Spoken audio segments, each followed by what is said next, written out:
आदमी स्वयं दुख बनाता है और दुख बना बना करके भोगता है।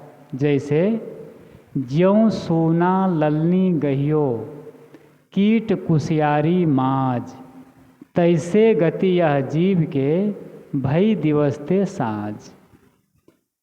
कहते हैं ज्यों सोना ललनी गहियो, सुग्गा पक्षी लाल मिर्च के लोभ में, चरखी होती है सुग्गा फंसाने वाला, उसमें लाल मिर्ची लटका देता है, चरखी नीचे में थाली में पानी रख देता है और पिंजरा यहाँ है, थाली नीचे ज़मीन पर है, उसमें लाल मिर्चा एक ठो लगा देता है, रख देता है बाहर। सुग्गा देखता है लाल मिर्ची, बहुत लोग लाल मिर्ची के बहुत प्रेमी होता है सुग्गा। वो आता है और उस चरखी पर बैठता है मिर्चाई को खाने के लिए। जैसे सुग्गा बैठता है चरखी ऐसे घूम जाती है, वो बैठता है ऐसे, चरखी ऐसे घूम जाती है। अब जब ऐसे घूम गई चरखी तो उसका सिर ऊपर दिखता है, आँख ऊपर चली गई और इतना ज़ोर से पकड़ लेता है सुग्गा उसको, चरखी में तार लगे होते हैं, उसको इतना ज़ोर से पकड़ लेता है तो ऊपर दिखता है। ऊपर जब देखता है तो नीचे में थाली में पानी है, तो उसको आकाश दिखाई देता है। थाली में पानी है ना, तो उसकी परछाई दिखाई देती है। तो उसको लगता है कि यदि मैं छोड़ूं तो इतना बड़ा आकाश, गिरूंगी तो बस मर जाऊंगी। वो छोड़ता ही नहीं, सुग्गा नहीं छोड़ता है और मिर्चाई को ही खाता रहता है। बस उधर से आता है सुग्गा पकड़ने वाला, पकड़ लेता है, पिंजरा में बंद कर देता है। ज्यों सोना ललनी गहियो कीट कुसियारी माज, मकड़ी, दूसरा उतर मकड़ी। मकड़ी अपने ही अंदर से, अपने ही कोसा से जाल निकालती है, सूत निकालती है मकड़ी, और वो बुनेगी, पहले छोटा, फिर ऐसे, फिर ऐसे, फिर ऐसे, वो बुनती जाएगी। और बुनते बुनते वो मकड़ी जाल, वो फिर वो अंदर में आ जाती है, बीच में आराम से रहती है, सोचती है अब सुरक्षा बढ़िया हो गया। और जब बुन ली, बीच में आ गई, तो वो जाल को, उस सूत को काट नहीं पाती है और उसी में तड़प तड़प के मर जाती है। वो अपने अंदर से निकाली है, अपने अंदर से वो सूत निकाल निकाल के रेशा, और बुनते बुनते बुनते वो बीच में आ गई।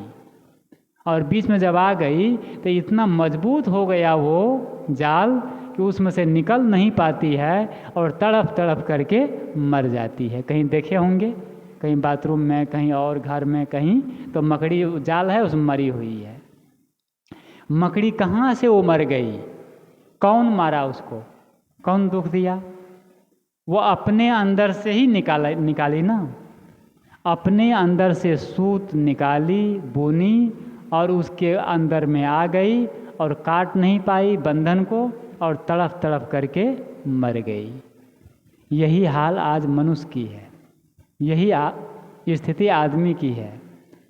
आदमी जीवन भर क्या बुनता है? ये मकड़ी जाल, कहते हैं खानी बानी, है ना, खानी बानी जाल, मोटी माया झीनी माया। ये माया के जाल में आदमी, माया क्या है? माया पैसा नहीं है, माया जमीन नहीं है, माया कपड़ा नहीं है, माया मकान नहीं है, माया इस संसार के लोग नहीं है। माया है मन का मोह, मन की आसक्ति, मन का चिपकाहट। जहाँ मन लग जाए, है ना, वही माया है। और जब माया में आदमी का मन लग गया तो माया छोड़ती नहीं है।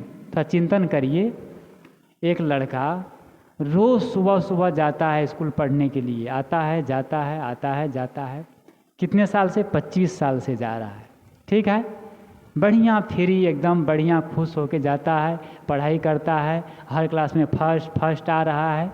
अच्छा, एक दिन जा रहा था 25 साल के बाद, तो एक लड़की दिखाई दे दी सुंदर, कुछ बातचीत किया, उधर से भी पॉजिटिव, इधर से भी पॉजिटिव कुछ बातचीत हुई और लगा कि हम दोनों में बढ़िया मिलान होना चाहिए।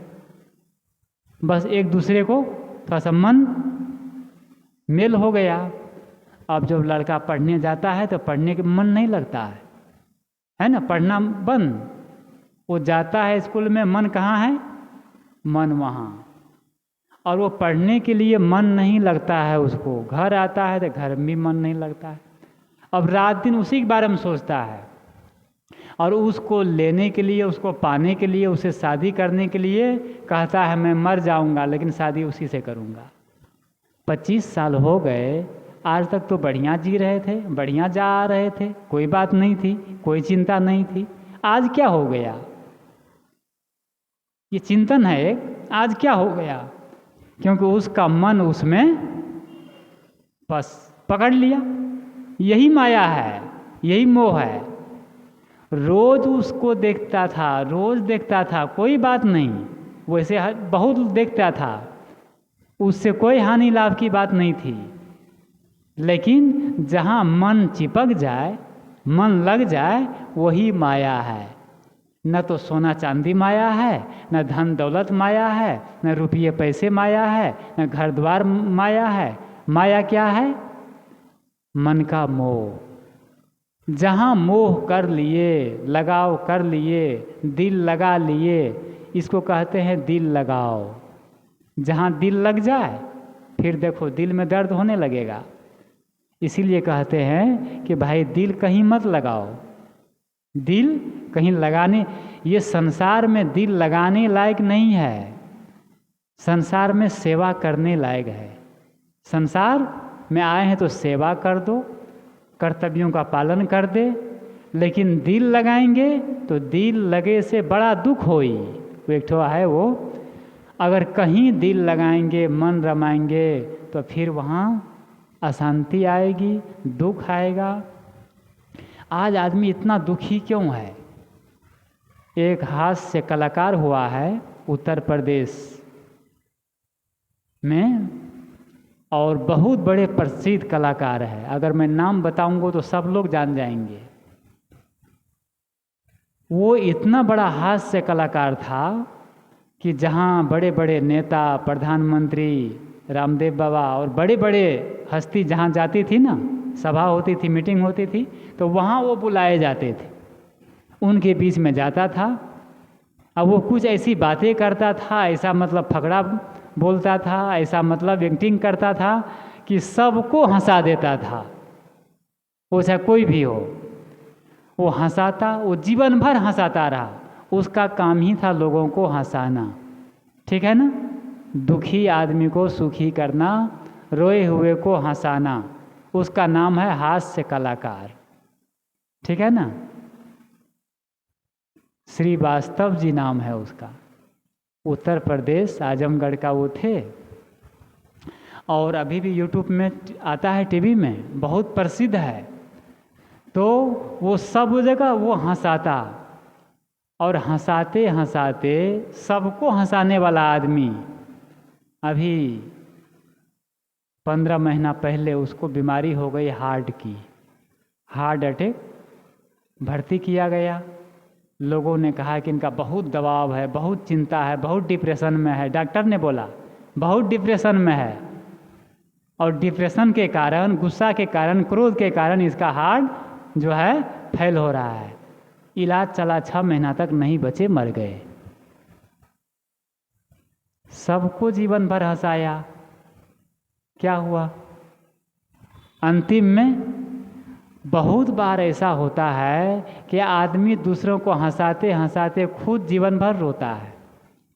जो धार्मिक जगत में कुछ धर्म गुरु लोग हैं, कुछ उपदेशक हैं, कुछ साधु हैं, वे जीवन भर प्रवचन करते हैं, सत्संग करते हैं, दूसरों को उपदेश देते हैं, ज्ञान की बातें कहते हैं, दूसरे के मन के मैल को धोते हैं, और दूसरे के मन को, मैल को धोते धोते धोते स्वयं मैले होते जाते हैं। स्वयं इतने गंदे हो जाते हैं कि बस एक दिन उसी गंदगी के नीचे वे दब जाते हैं।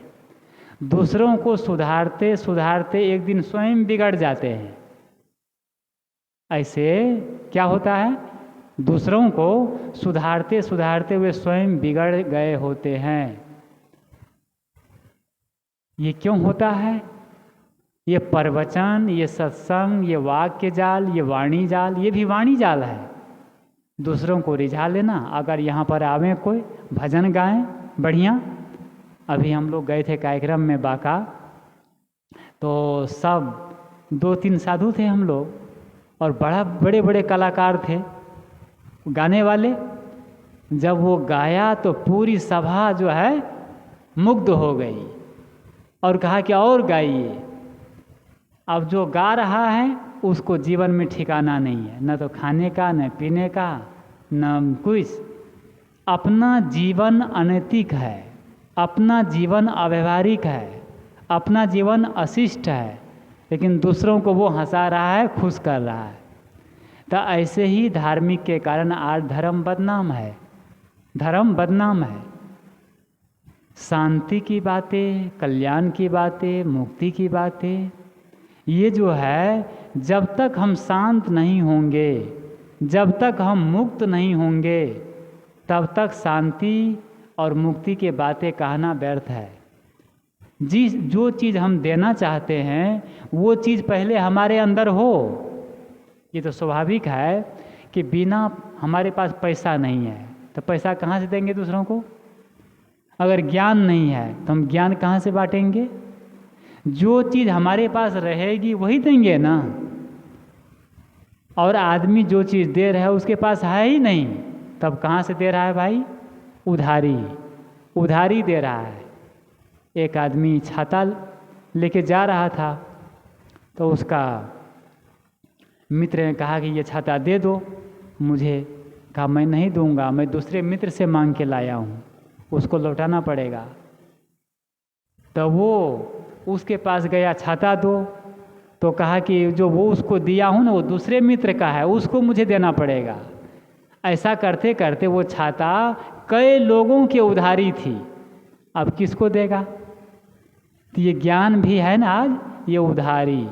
उधारी मतलब सुन लिए, पढ़ लिए, कहीं से याद कर लिए। तो ये याद क्या हुआ, देखा हुआ, कंठस्थ क्या हुआ, ये उधारी ये है, ये अनुभव नहीं है।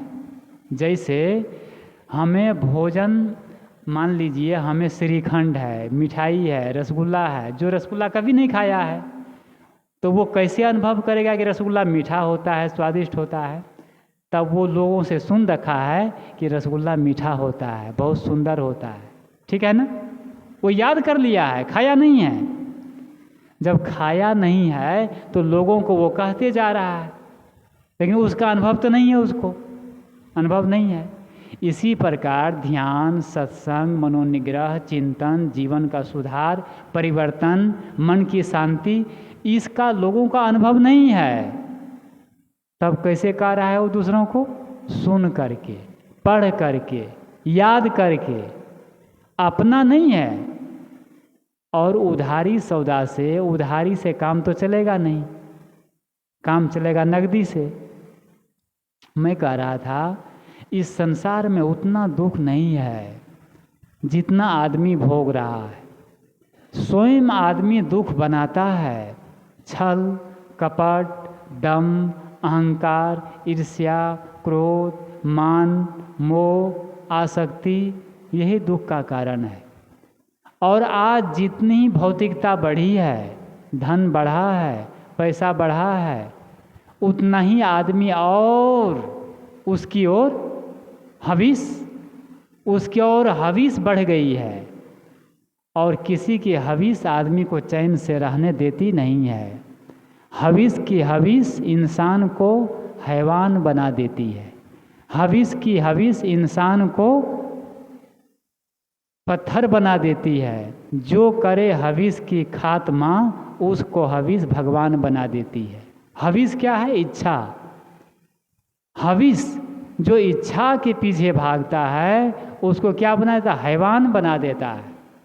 वो आदमी शैतान बन जाता है। इसीलिए कहते हैं कि हमें जीवन में जो चीज़ मिली है उसमें हम संतुष्टि पूर्वक जीवन जिए, अच्छे से जिए।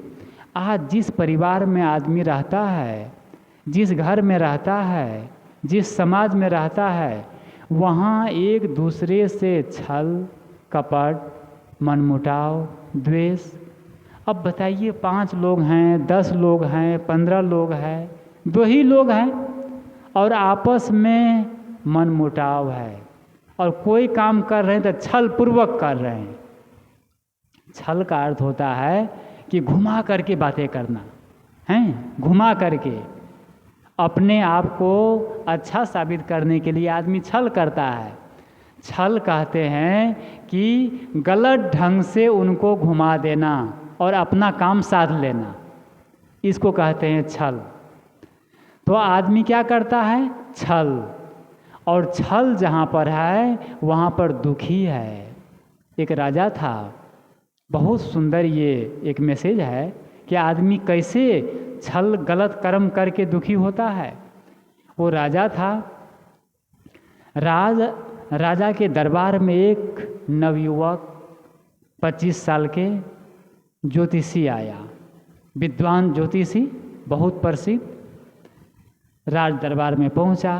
राजा के 3 लड़के थे और 2 लड़की थी, एक कन्या बहुत सुंदर लड़की।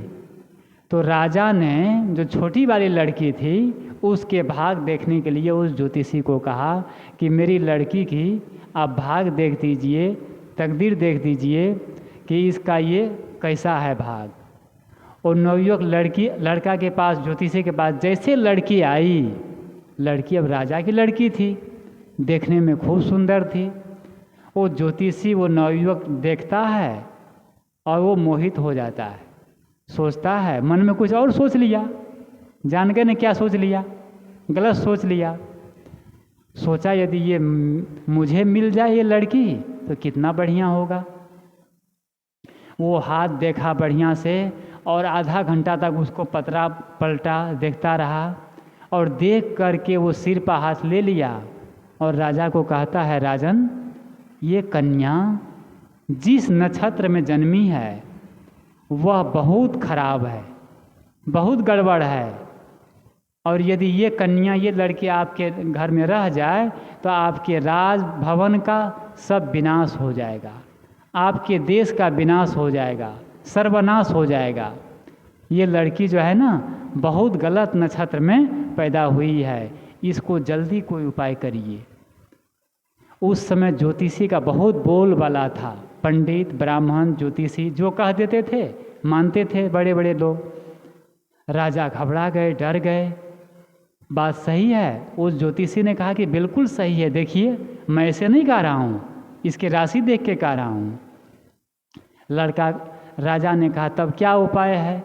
ज्योतिषी ने कहा कि देखिए राजन, अकेले में बुला करके उसको उपाय बताया कि जब ये कन्या सो जाए रात में तो एक काठ की पेटी बनाइए, लकड़ी की पेटी बड़ी, और उस पेटी में डाल दीजिए रात में और बंद कर दीजिए, ताला बंद कर दीजिए, और इसको नदी में, सामने में नदी है, नदी में बहा दीजिए कि ये दूर देश चला जाए, दूर देश बहुत दूर चली जाए और आपका ग्रह, आपका संकट कट जाए। ऐसा करिए। वैसा ही किया गया, पेटी बनाई गई, उसमें डाल दिए रात में, ताला बंद कर दिए और नदी में बहा दिए। उधर ज्योतिषी चला गया, वो दूर, वही नदी किनारे दूर जाके, बहुत दूर जाके वो अपने साथी को लेकर के कुछ, और वहाँ जाके चुपचाप बैठा है कि पेटी आ रहा है, इसको निकालना है। बस वो गया, दूर चला गया, अब पेटी जाते बस पानी में बह रही है। उधर एक राजा का राजकुमार लड़का शिकार खेलने गया था वन में। वो दूसरा राजकुमार, वो राजकुमार एक भालू को पकड़ करके जाली में बांध करके मंत्री सहित 10 लोग, वो लोग आ रहे थे, बीच में आ रहे थे वो लोग। तो नदी किनारे जब आए तो वो देखते हैं कि पेटी भाषा उधर से बहती हुई आ रही है। वो राजकुमार देखता है कि क्या ये बहुत बड़ी पेटी है, सुंदर, क्या है इसमें। और वो जो ज्योतिषी था वो तो दूर में था, अब बीच में ये राजकुमार आ गया शिकार खेलते खेलते। तो राजकुमार ने मंत्री से कहा कि देखो इसको जाओ तो तैर करके इसको पेटी को ले आओ। मंत्री कूदे नदी में, तैर करके पेटी को ले आए, रखा गया। उसको ताला तोड़े, ताला तोड़ते हैं तो सुंदर नवयुवती, ये लड़की राजकुमारी राजा का जो राजकुमार था, राजा का लड़का दूसरा, वो भी कुंवार ही था, शादी नहीं हुई थी। वो उसको लेके चला गया और शादी हो गई, वो उसको अपना पत्नी बना लिया। राजा की लड़की राजकुमार के साथ में चली गई और राजकुमार ने कहा कि इस पेटी को खाली मत रखो, जो भालू है ना, इस भालू को इसमें भर दो। भर दिया, फिर बस पेटी बंद कर दिया, भसा दिया। उधर जो था वो ज्योतिषी, वो अपने मित्र सहित जो है वो वहाँ देख रहा है। वहाँ जब गया तो बहुत खुश हो गया, बढ़िया प्रसन्न हुआ। उसको भी ज्योतिषी उसको निकलवाया, ले गया पेटी। उसके सारे साथी लोग उसके झोपड़ी घर में ले जाके रख दिया पेटी, और सबको कहा जाओ तुम लोग। वो ज्योतिषी खूब खुश हो रहा है, प्रसन्न हो रहा है, सबको विदा कर दिया और अकेले में एकांत में वो जाता है ज्योतिषी नवयुवक और पेटी खोलता है। जैसे पेटी खोला, कई दिन का भूखा भालू, उसमें भूखा भालू था, वो निकला और बस दबोच लिया वो ज्योतिषी को, है ना, लड़का को, और बस मार मार के खाने लगा और खा गया। इसीलिए कहा गया कि जो राजकुमारी थी वो कहाँ गई? राजा के घर चली गई राजकुमार के साथ में।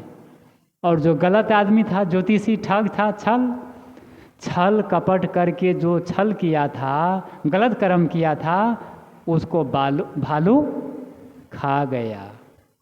ये है कर्मों का फल। आदमी छल करके कपट करके कुछ करेगा, प्रकृति सब देख रही है। कैसे, मतलब ये एक मैसेज है कि राजकुमारी को राजकुमार के साथ में शादी होना था, वो तो हो गया, उसको मिल गया, क्योंकि उसका कर्म इतना बलवान था, उसका भाग इतना बलवान था। सही है ना, उसकी तकदीर कि वो राजकुमार के साथ में चली गई, वो राजा के घर में पहुंच गई, और जो छल किया था, गलत कर्म किया था, उसको क्या हुआ? उसको दंड मिल गया, प्राण दंड। इसीलिए कहते कि छल नहीं, छल करने से, कपट करने से अपना ही नुकसान होता है। तो मैं कह रहा था कि संसार में उतना दुख नहीं है जितना आदमी भोग रहा है। क्यों भोग रहा है? बना करके, छल करके। आखिर वो नवयुवक ज्योतिषी अगर वो छल नहीं करता, गलत नहीं सोचता, तो उसकी मौत नहीं होती। अब छल करके, यही परिवार में, समाज में, लोगों के बीच में आदमी, इसको हम ले लीजिए तो सब जगह आदमी छल कर रहा है, कपट कर रहा है, बातों को घुमा देता है अपना स्वार्थ साधने के लिए, और उसका परिणाम भयंकर होता है। क्योंकि प्रकृति सब कुछ देख रही है। तो अपने मन की शांति के लिए, मन की खुशी के लिए और अपने जीवन निर्वाण के लिए हमें कुछ समय एकांत में बैठे, शांत हो, दिल दिमाग को एकाग्र करे और अकेले में बैठ करके सोचे कि मुझे क्या चाहिए। अकेले में, जब अकेले होते हैं उस समय सबको सोचना चाहिए कि मुझे क्या चाहिए। क्या चाहिए? मकान भी है, पैसा भी है, अन्न भी है, सब कुछ तो है। अब क्या चाहिए मुझे? तो भीतर से आवाज़ आएगी, मुझे अब शांति चाहिए, खुशी चाहिए, प्रसन्नता चाहिए। आएगी ना? जब भीतर वाला से पूछेंगे तब न बताएगा उसको क्या चाहिए। कभी पूछते ही नहीं है ना। आदमी अपने आप से पूछता ही नहीं है कि मुझे क्या चाहिए, पूछता ही नहीं है। आदमी सबसे पूछता है क्या चाहिए, लेकिन अपने से नहीं। अपने आप से जब पूछेंगे हमें क्या चाहिए, तो भीतर से आवाज़ आएगी कि हमें, आपको शांति चाहिए, खुशी चाहिए, प्रेम चाहिए। बाहर बहुत विकास हुआ, बहुत भागे, बहुत कमा लिए, अब भीतर के कुछ धर्म की कमाई, जो शांति की कमाई है, ये कमाई नहीं होगी तो अंतिम में पश्चाताप करते करते, रोते रोते, अभाव का अनुभव करते करते, दुखी हो करके और हाथ पटकते पटकते क्या होगा? आत्मा निकलेगी, पीड़ा होगी। बाहर तो धन है, पैसे है, मकान है, हीरे मोती है, लेकिन जब भीतर में नहीं है, कोई शांति नहीं है, तो आदमी बेचैन पश्चाताप करते करते वो शरीर छोड़ेगा। तो शरीर छोड़ने से पहले, इस संसार से जाने से पहले हमें जीवन का अर्थ भी समझना चाहिए कि हमारा जीवन का प्रयोजन क्या है, अर्थ क्या है, ये जीवन क्यों मिला है। आदमी कभी नहीं सोचता है। तो हम लोग को चाहिए अपने जीवन के बारे में सोचे, अपने आप के बारे में सोचे, एकांत में बैठ करके कि मुझे क्या चाहिए। सब लोग ठीक है ना, 5 मिनट के लिए बैठें और भीतर वाला से पूछे कि हमें क्या चाहिए। जब पूछेंगे तो सचमुच उत्तर वहाँ से मिल जाएगा, और जब वो उत्तर मिलेगा तो समझिए उसको पा करके हम खुश हो जाएंगे और माला माल हो जाएंगे।